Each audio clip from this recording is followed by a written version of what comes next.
Hey everyone, I wanted to do a garden update. It's been a while since I've posted anything. We've had a lot of tragedy in the family, a lot of deaths, and we've even had a major move.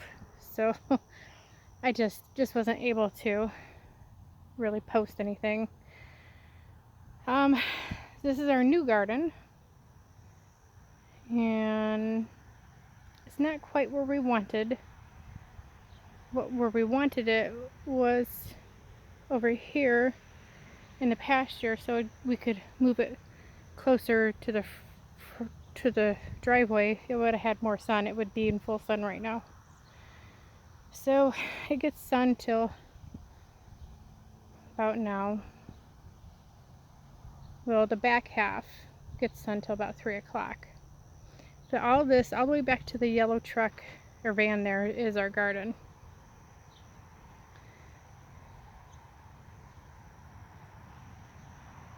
Our pathetic little corn patch.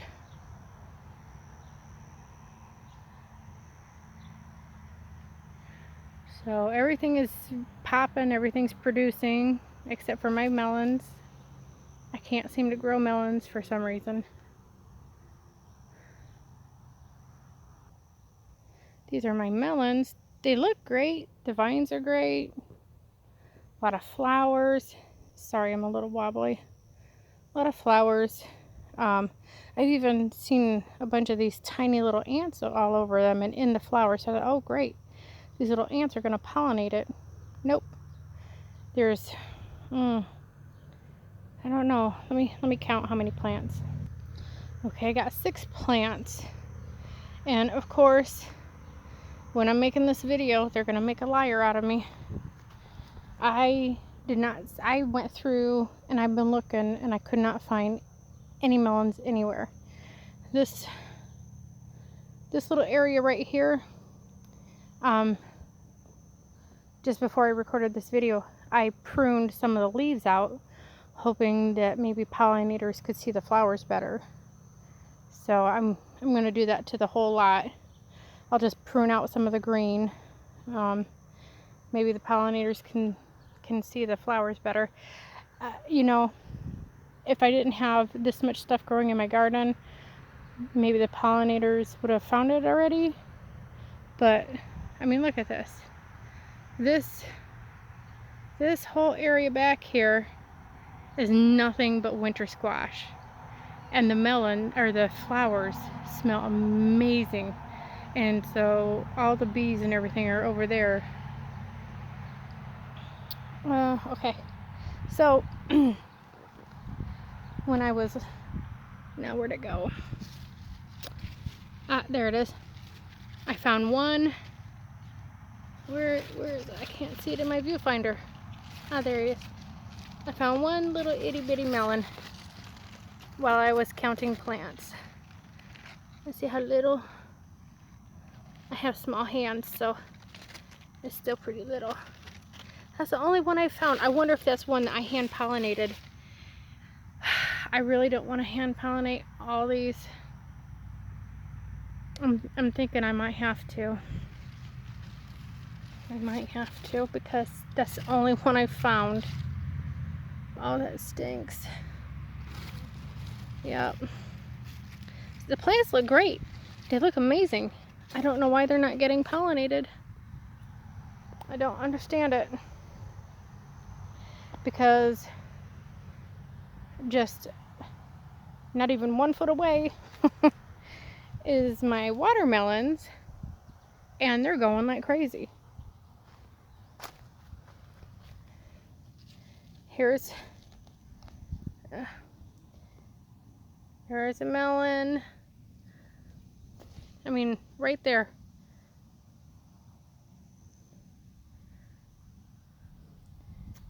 Oh, look at this one. This is a pretty good size one. These are, let me get to the tag. Okay, they are, oh come on. Janosik Polish watermelon. And these things, my gosh, if you have a hard time growing watermelons, get these. Look at this. There's a melon. There's a melon. There's a melon. I mean, they are just loaded. There's one. There's a big one over here. Look at that. Right there. There's basically no spot that I can look at on these plants that is not loaded with melons. These are very, very good melons to have. If you have trouble with watermelon, get these. Janosik. Then I have these guys. These are Desert King. We only have 4 left. They all died. Now, they are very drought tolerant. My husband dried out the seedlings when we had the starts, when we had them going a couple different times, and they kept surviving. They survived. But they're not producing. I think I might have found one melon on these guys, but I mean, drought tolerance, good. Production, no. They might need hand pollinated, I don't know. But the Janosik Polish, those are great. These are great too. I can't remember the full name. They're blacktail something. Let me see if I can find the tag. Okay, the tag is nowhere to be found. I know they're blacktail something, maybe Blacktail Mountain. I don't know. I have to look it up. These, well, look at the, I don't know if you can see it in the video, but they're bushier. They're taller even than the Polish melons. The plants are more vigorous, it seems. But wait till I show you this.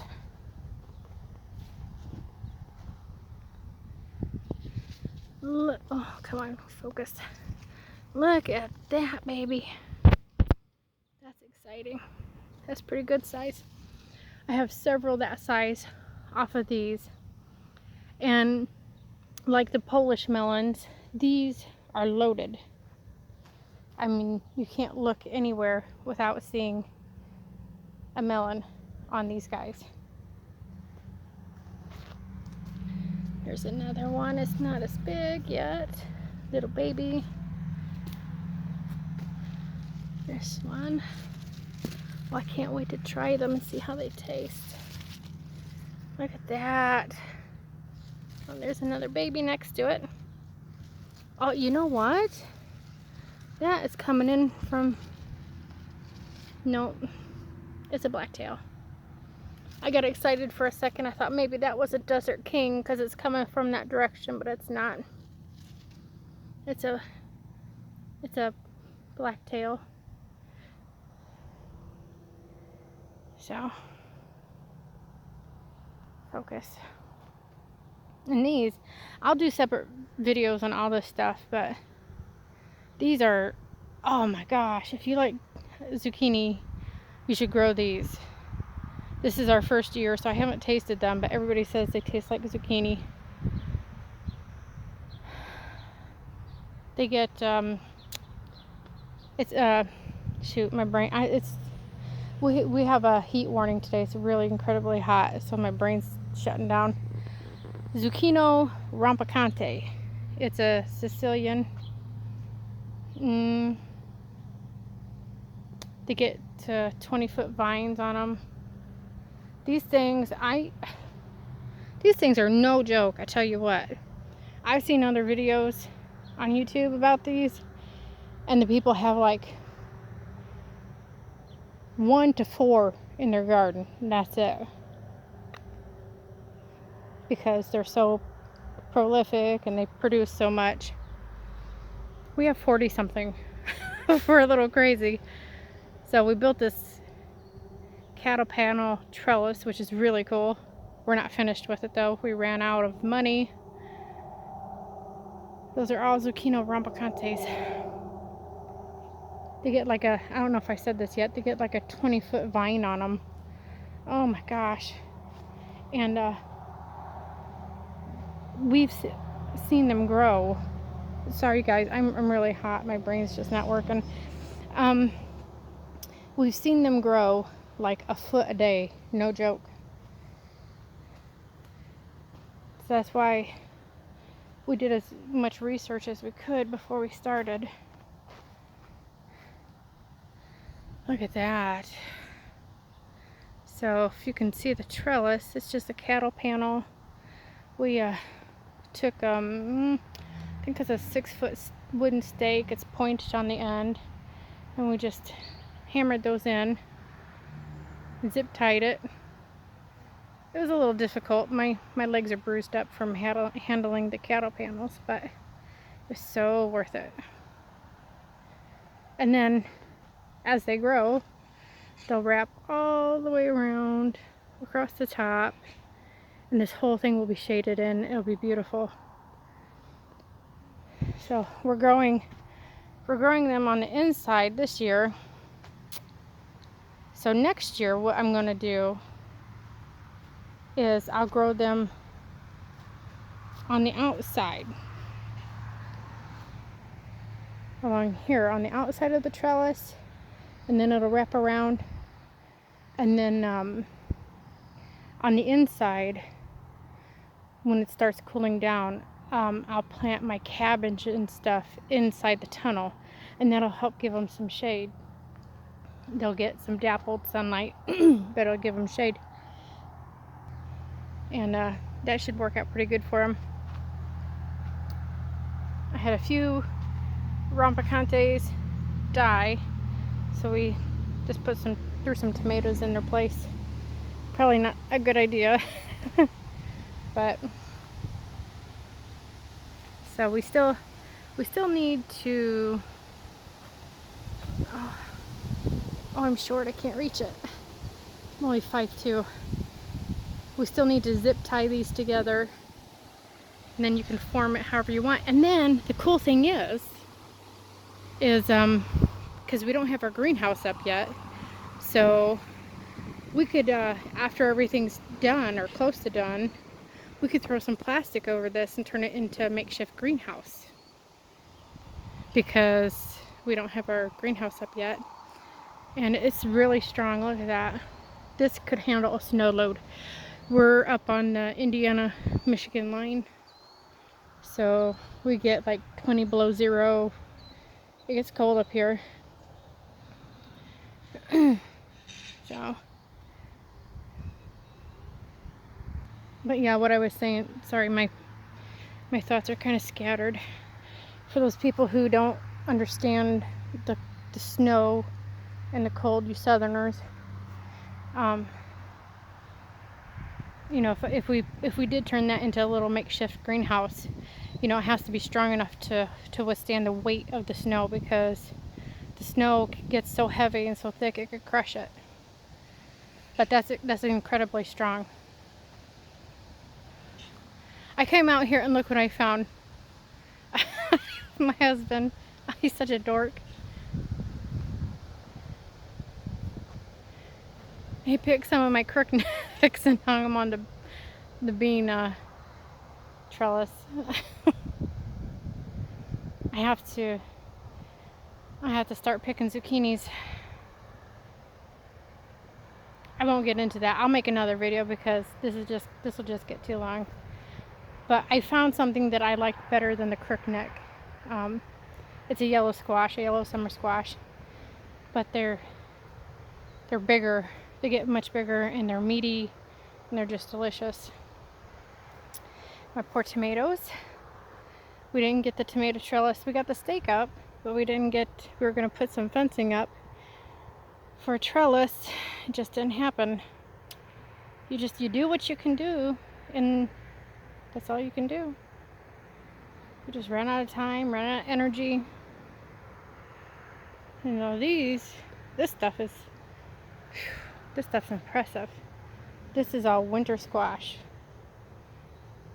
Don't ask me what kind, because too many different kinds. We probably won't be saving seed unless we want cross-pollinated stuff.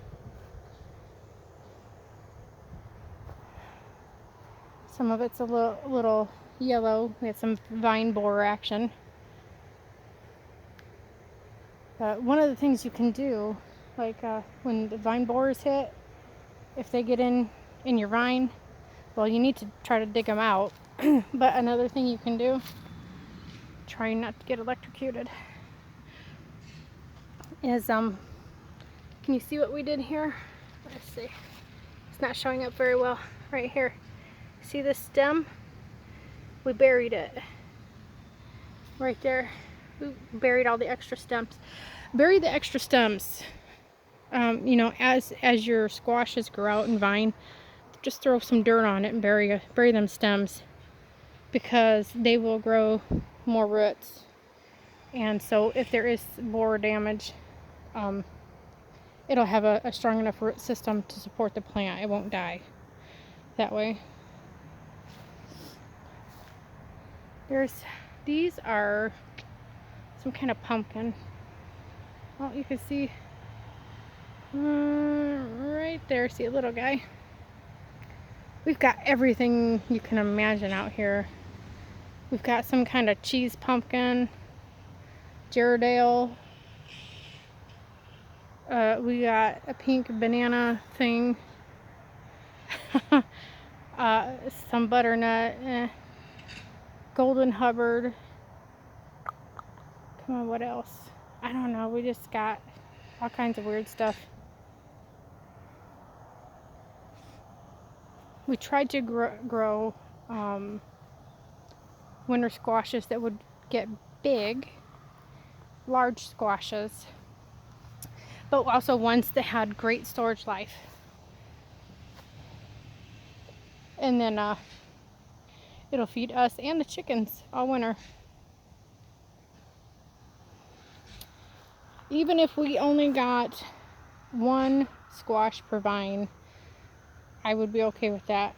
I would like more, but I would be okay with that, because we have over 100, maybe like 130 or more winter squashes planted here. Now, normally I would not suggest that you do that. See that? See how we put the dirt up over the vine, new root systems.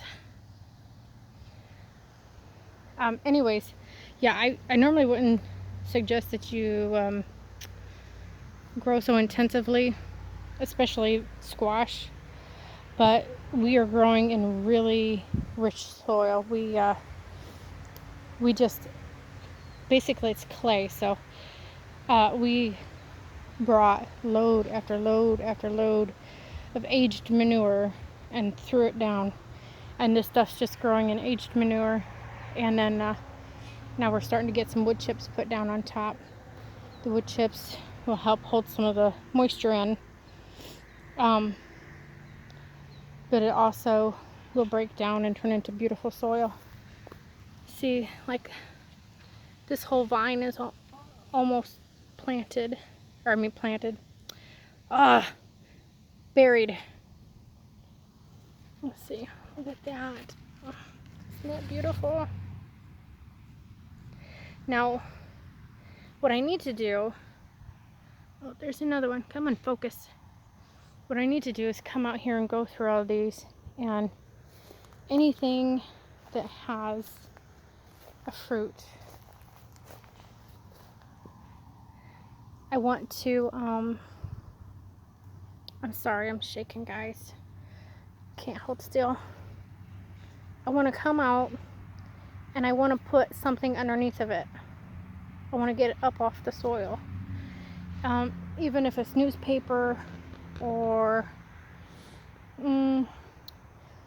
cardboard, something. I just want it up off the soil because at our old place when we grew, we'd have a lot of slug damage and stuff like that. And yeah, I want to keep everything going as well as I can. I don't want my rinds damaged because I want them for storage. I don't know if these are drawing pollinators in or not. We planted them for that, but my flowers aren't growing very well over here. These are, I do this every time I try to remember the name. I know the name. Sorry guys, I'm getting overheated. I'm gonna have to cut this off soon. I don't handle the heat well. I'm not tropical, I can't do it.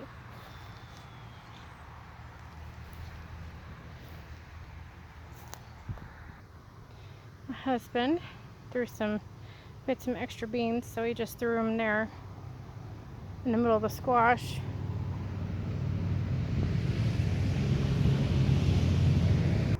Look at those, aren't those pretty? The color is amazing. I'm looking at the real thing and looking at my monitor, and that is the color. It is that vibrant. What you see is what you get. That is it. They are such a hot, bright pink. I'm not a pink girl, but I like those. Here's a Hubbard. We wanted the blue Hubbards. Oh, there's a Hubbard. We wanted the blue Hubbards, but accidentally got the golden instead. I wanted the blue because they're supposed to be huge, and I've heard the flavor is just outstanding. So we are pretty loaded with Hubbards. That looks like a banana right there. This little one has a banana, pink banana. We're starting to cross into their territory.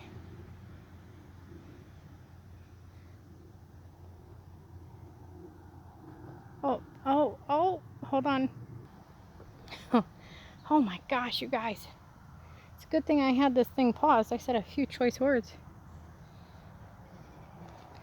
Oh, I wish I can't even get to it. There's just squashes everywhere. Oh my gosh. Look at this thing. Look at that. Oh my gosh. That thing's a freaking monster. That was the first one that got pollinated. I might have hand pollinated it, I can't remember. That thing is pretty near 2 foot long. I cannot believe it. That's exciting.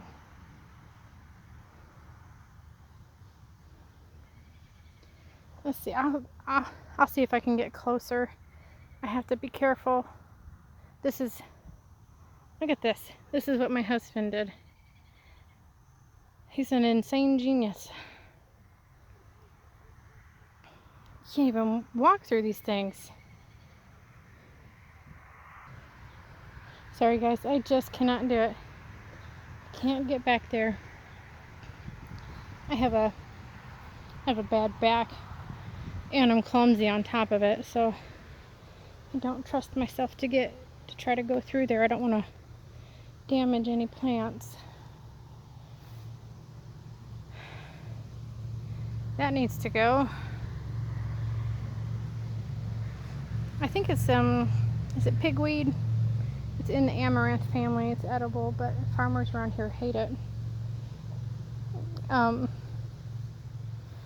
I had been leaving them grow. I'd been pinching the flower heads off and leaving the leaves because when all the squash was smaller,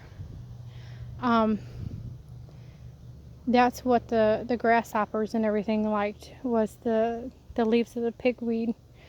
And they weren't bothering the squash. They were eating all that. So when I saw those, I left them grow. I just pinched the flower heads off. And that kept most of the critters off of my squash. See, like that. That's completely ate up. See if I can focus better. Totally ate up. Not my squash. So,